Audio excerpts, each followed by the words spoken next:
What's hiding underneath things can be scary. Underwater, under your bed, especially what's under your carpet. Except when you get new carpet from Carpet One Floor and Home. After tearing up your old carpet, they'll vacuum and apply Health Annex antimicrobial to your subfloor, disinfecting and killing mold, mildew, and any remaining general awfulness. Carpet One Floor and Home goes the extra mile to protect you, your family, and your home. Carpet One Floor and Home in Columbia, making your home beautiful, guaranteed. Good morning. Welcome to Radio Friends on Monday, December the 13th. My friend Alex LaBrunerie is with us from LaBrunerie Financial. Always a pleasure to be chatting with you, Alex. Mr. Bowtie Man. Nice to be here. Yeah. Here we are. We're December. That's hard to believe. I know. It's almost Christmas. 2022 is just around the corner, and it seems like we just said 2021.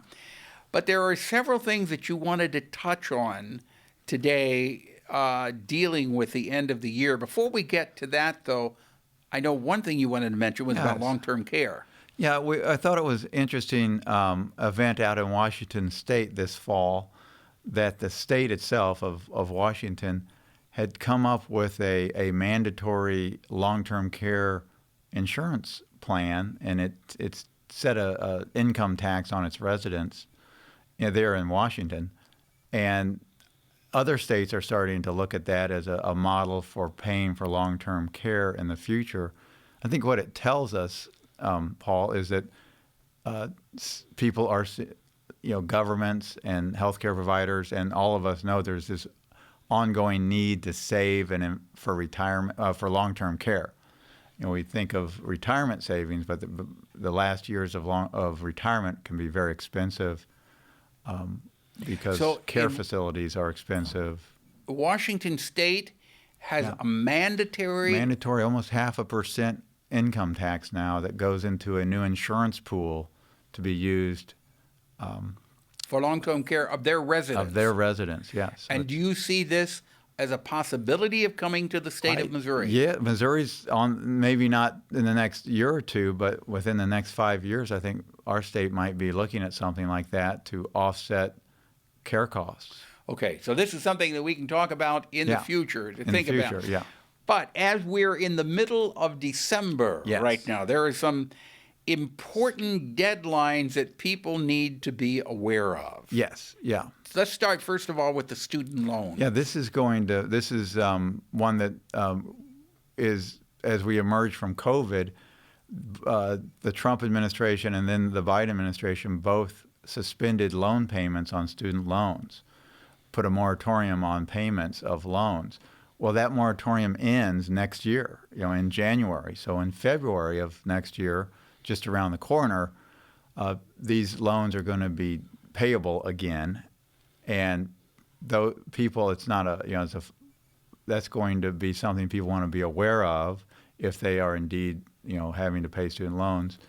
They may want to take the opportunity to contact their loan providers to make sure they have the current address in case they've moved. Because to get loan forgiveness, if one is eligible, you have to make consistent payments to your loan.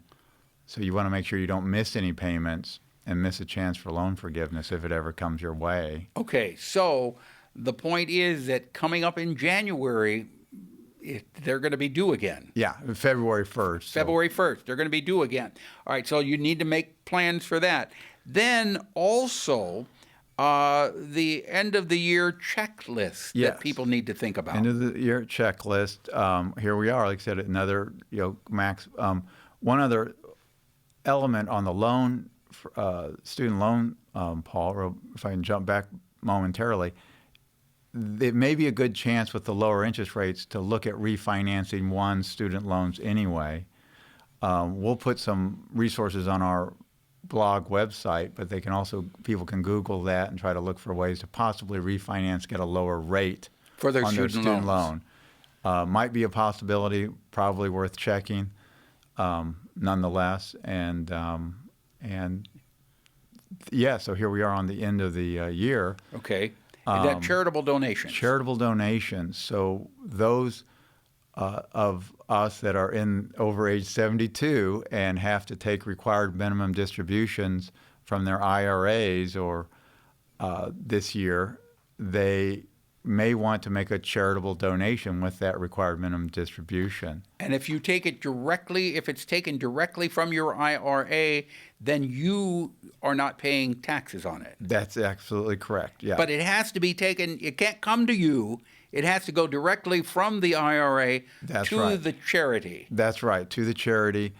So payable to the charity, and the custodian, the IRA custodian or company, documents that for you, makes it very easy, and you save on taxes. Okay. Now, then what about the 529 contribution? The 529 contribution, which is college savings or the most account that we know here in Missouri, that tax year is not, we don't have till April like we do with IRAs. We have to get those funded by 12/31, end of the year calendar, to get the eligible Missouri tax deduction for a college account. So they have to be funded by the end of the year. Yes, that's right. Now, but with regular IRAs and Roth IRAs, you have until April. April, that's exactly right. But do you have to open that IRA before the end of the year? No, you don't. So you can say, when is tax day? April the 15th next year? Yes, you can run down and open it. So you could open it the day before tax day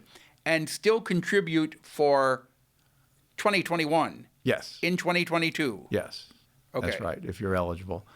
Yes, and one thing to note, Paul, is that a lot of, like everywhere else, the investment industry is short-staffed, and processing time is taking much longer. So if someone is interested in doing a qualified charitable donation, they really should start planning. They shouldn't wait till the last minute. They want to get that in before several days before 12/31. Okay, so with the charitable donation from your IRA, you don't have until April the 15th to do it. You have to have it out by December 31st. Yes, and that's important. Okay, otherwise it goes to next year. That's right. That's right.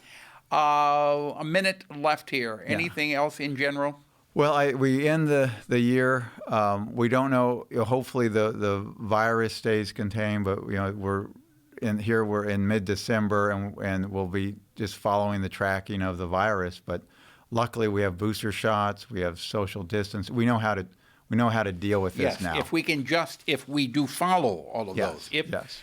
My goodness, if you haven't had your booster yet and you're eligible for it, I think everybody's now eligible for the booster shot. Get that booster shot. All right. Save your life and save the life of somebody that you care about too. And Merry Christmas. And Happy Merry New Christmas. Year. Happy New Year. I can't believe we're saying that right now, Alex. And the older we get, the faster time goes, doesn't it? And I appreciate you, and we'll look forward to working with you in 2022. Thank you, Paul. Same here. Something you'd like to hear or see, I'd love to hear from you. Pepper P, Missouri.edu.